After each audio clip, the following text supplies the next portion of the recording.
Hi, everybody, and welcome to the Coach Paul Torotrella Show. We're talking about the IUP Crimson Hawks and their fortunes for this year. I'm Jack Benedict. We've got the coach here, and we talk about Mercyhurst.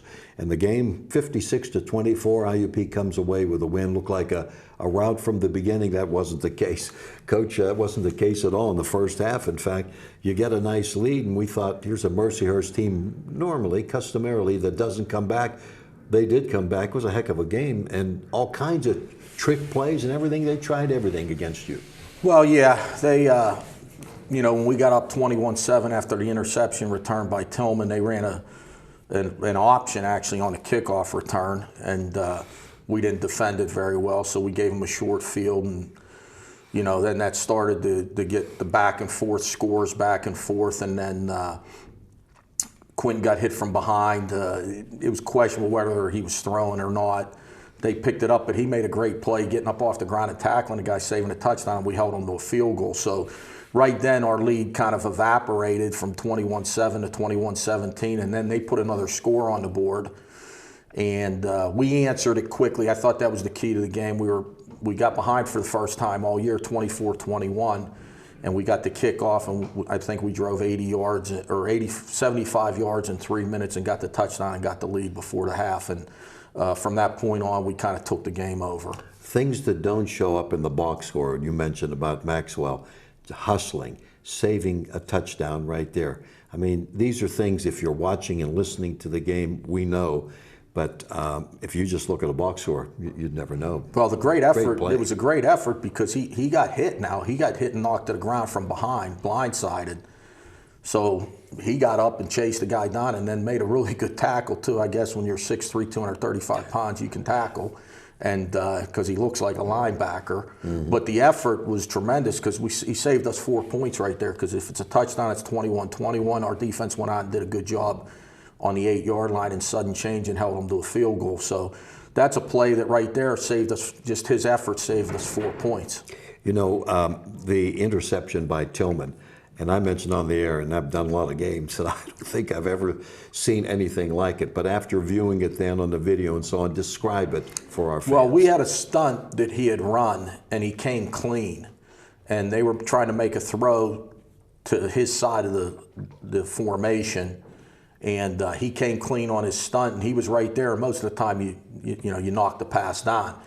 He was so close to the quarterback when he threw it, he got it right when it came out of his hand, and it just stuck, and he like grabbed it with one hand and held it against his arm so it didn't come out, and then he made a good job on the return, not letting the quarterback tackle him down on the 10-yard line with a little bit of a stiff arm. It was a little bit more than a little bit. Yeah, and he actually got his hand up on the mask. I was just happy they didn't call face mask. He didn't grab it, but we wanted to finish it because obviously, as we saw later, they picked up a fumble and our quarterback made the tackle. So there's a difference in 2 plays right there. We get the touchdown and hold them to a field goal. But it was been doing this a long time, and I may have never seen something like that happen. Well, I think I said on the air at the time, I've never seen a play such as that. It was great from beginning to end. Halftime speech. I think you had told us on the post-game show that you really didn't, you're up 28-24, we're still leading, a lot of things were happening, so it was kind of calm, huh? Well, I think the number one thing, you don't want to panic or, kind of get out of sorts. Mercyhurst is a good team, we're on the road. We had a couple unfortunate things happen, the sack where they pick up and run the ball down to our 8. They ran back a kickoff with a trick play, and we were moving the ball on offense. And I thought we would be fine defensively if we just settled in. They had only so many tricks that they threw everything at us in the first half, and you could tell because at halftime leaving the field they were really jacked up. And I said to myself, well, we're still winning the game.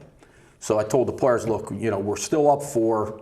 We didn't really play very well. We had a couple bad breaks go against us.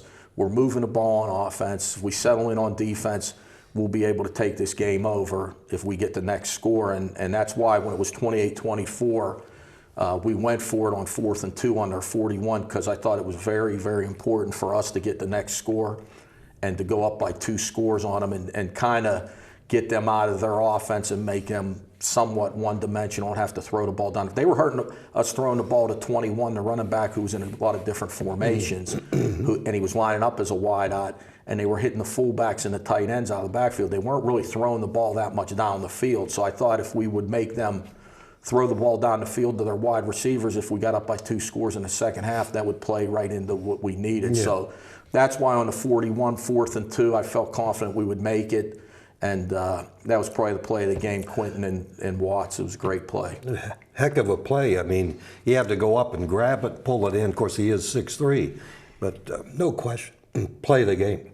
Well, the play of the game is Quentin not getting sacked on it and just staying alive and giving us a chance to catch the ball. And then Jacob made a great catch, went up and got it, defender right there.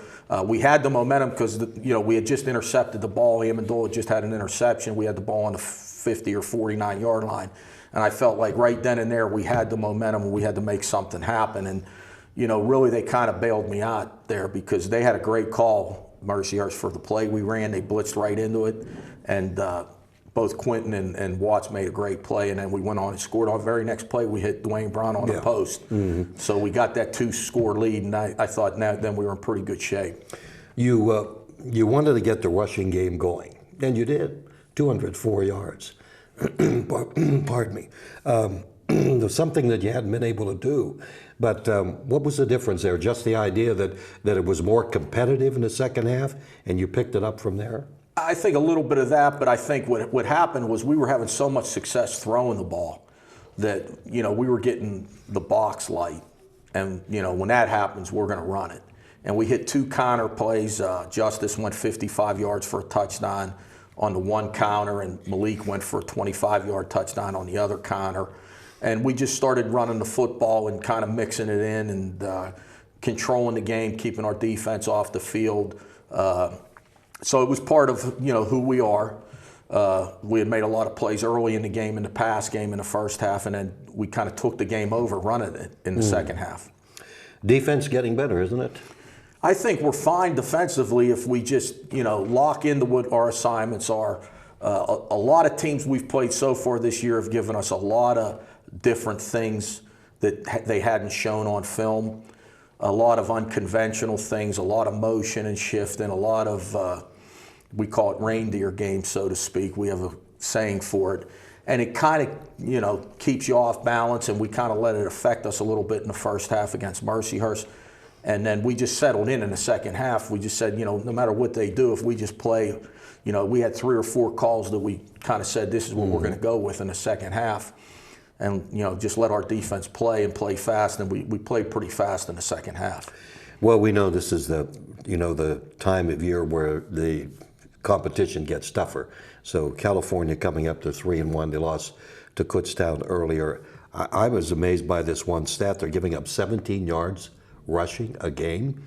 Wow. Well, they do a lot up front with movement, and they play to run very tough with their front 6 or 7. They haven't played a lot of teams that really run the ball. Kutztown's more of a thrown team. They run it a little bit. A lot of the other teams that they've played are really heavy pass teams. They made Edinburgh pretty one-dimensional on Saturday. Edinburgh does like to run the ball, so they showed that they're a really good run defense. They're very aggressive. They're very fast. They play downhill. They get in the backfield. They do a lot of movement to cause disruption up front. So, it's going to be a tough task being able to run it on them. How are they going to defend Dwane Brown? Well, we hope not very well. We've gotten the ball in a lot of different ways. We obviously have some more ways that we haven't shown that we can get them the ball. I got to believe they're going to know where he's at all times and may, double him at times, but that should open up some things for our other guys. I thought JoJo and Dom had 3 really great catches. The touchdown catch, the seam route that he caught in the second half, and then he caught a slant on 3rd down into the boundary that he took for about 25 yards. I thought he played a great game. I thought JoJo played really well on the perimeter. So in the pass game, and then we're doing a good job hitting our running backs in the pass game. So there's a lot of other guys that defend. Teams are trying to play Dwane straight up, really up till this point. So we probably expect Cal to, tilt a coverage to him or be aware of where he's at all times. So, if that happens, we're going to have to take advantage of our other mismatches. McFadden will probably be in the vicinity, don't you think? I would think so. He's probably the premier defensive back in the conference.